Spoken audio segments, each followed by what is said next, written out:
Bonjour et bienvenue, voici notre tour d'horizon économique, géopolitique, énergétique et boursier. Nous sommes le jeudi 2 juillet et pour comprendre comment tourne une planète finance qui continue de pulvériser des records en cette veille de 4 juillet, c'est sur l'inforruptible et nulle part ailleurs.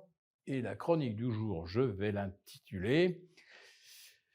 Vous avez remarqué qu'on commence à manquer de diesel et ça ne vous inquiète pas? Bah non, ça n'inquiète évidemment personne parce que, eh bien, regardez les prix du pétrole.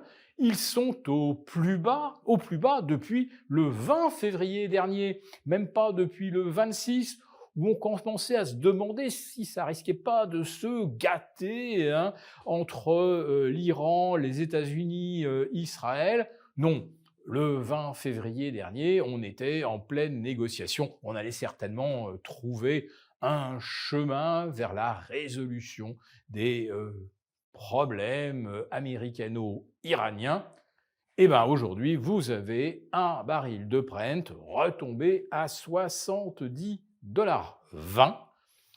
La plus basse clôture de la période du 20 au 26, ça a été, je crois, 70,60 $.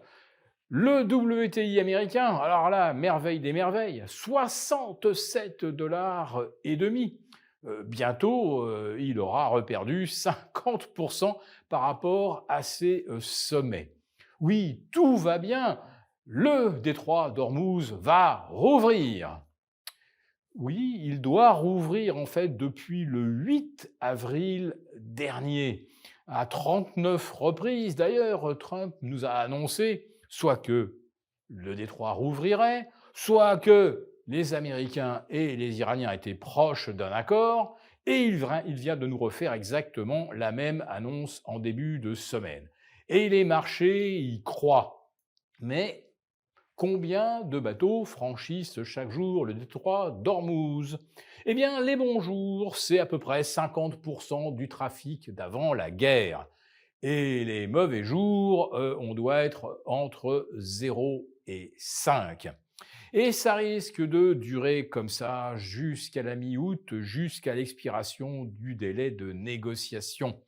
Parce que les Iraniens savent une chose, et que d'ailleurs chacun d'entre nous peut savoir, il suffit de regarder les statistiques de stock de l'AIE, hein, l'Agence américaine de l'énergie, et vous découvrez qu'on est quasiment, ah non, on est au plus bas d'ailleurs depuis 40 ans, hein, avec des stocks tombés à 323 millions de barils, et on puise entre 10 et 15 millions de barils jour, et je vous fais le pari que le week-end prochain, on va battre tous les records, puisque oui, c'est le pont du 4 juillet, donc là, du coup, c'est le vendredi 3 qui est férié, et donc là, ça va être le week-end le plus encombré, ou celui où le plus de centaines de millions de kilomètres vont être parcourus par les automobilistes américains. Donc la semaine prochaine, je peux vous dire que les stocks américains auront encore fondu de 15 ou 20 millions de barils et il n'en rentre pas un pour compenser. Et oui, parce que les États-Unis sont déjà au taquet en termes de capacité d'extraction et sont au taquet en termes de capacité de raffinage, mais le marché, lui, fait comme si il arrivait du pétrole magique qui remplissait les cuves à Cushing, qui remplissait les cuves de diesel, de sans-plomb, etc. Bah, figurez-vous que justement, du sans-plomb 98 ou du diesel, bah, il y a des stations-service en France qui commencent à en manquer. Et là, évidemment, personne ne dit mot. Évidemment, il ne faut pas inquiéter avant les grands départs en vacances.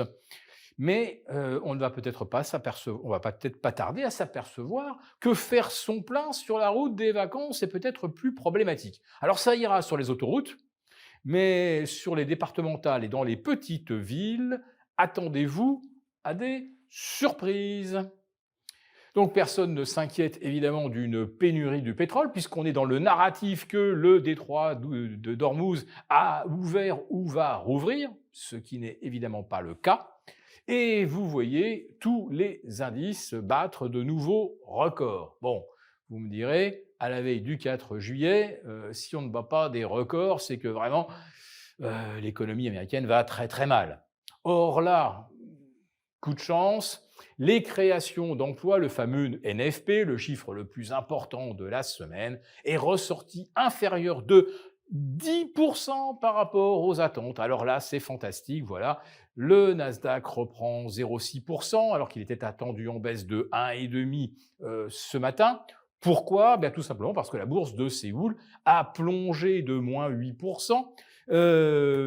Samsung a perdu 10 et SK Hynix en a perdu 14. Donc, on s'attendait véritablement à une torchée sur les semi-conducteurs cet après-midi, mais alléluia, avec un baril retombé à 67,5 $ et avec des créations d'emplois légèrement inférieures aux attentes, on a le bon prétexte pour propulser le Dow Jones, par exemple, vers un 4e record absolu consécutif. Voilà, bien joué.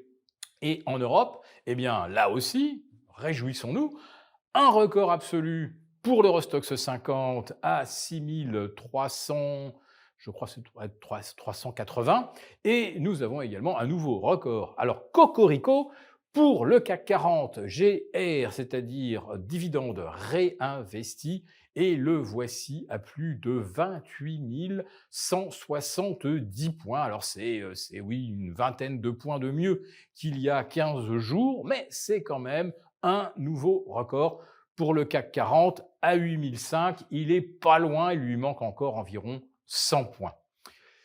Mais ces hausses et ces records en série, ça s'apparente véritablement à une fuite en avant, à un déni quasiment militant du réel. Et si vous avez des marchés qui semblent croire réellement en la modération des pressions inflationnistes, alors là, je ne comprends pas pourquoi exactement, dans le même temps, vous avez des marchés obligataires qui continuent de se tendre encore. Hier, ça a été plus 6, plus 7 points de base sur le 10 ans américain, plus 5 ou 6 en Europe, et rebelote aujourd'hui, alors que le chiffre des créations d'emplois est exactement ce que le marché espérait. Mais alors pourquoi l'interprétation d'exaction ne ressemble absolument pas à celle des marchés obligataires? Les seuls qui, comme on dit, savent garder les pieds sur terre.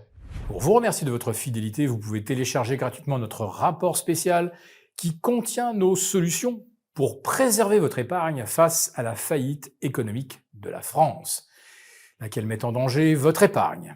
Il vous suffit de cliquer sur le lien en description pour l'obtenir gratuitement. Merci et à bientôt. Merci beaucoup d'avoir regardé cette vidéo.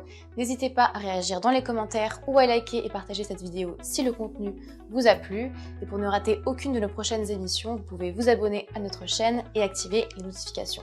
Et pour plus de contenu, n'oubliez pas que le dernier rapport rédigé par nos experts est accessible en cliquant sur le lien de description. On se retrouve tout de suite dans les commentaires et je vous dis à très bientôt pour une prochaine vidéo.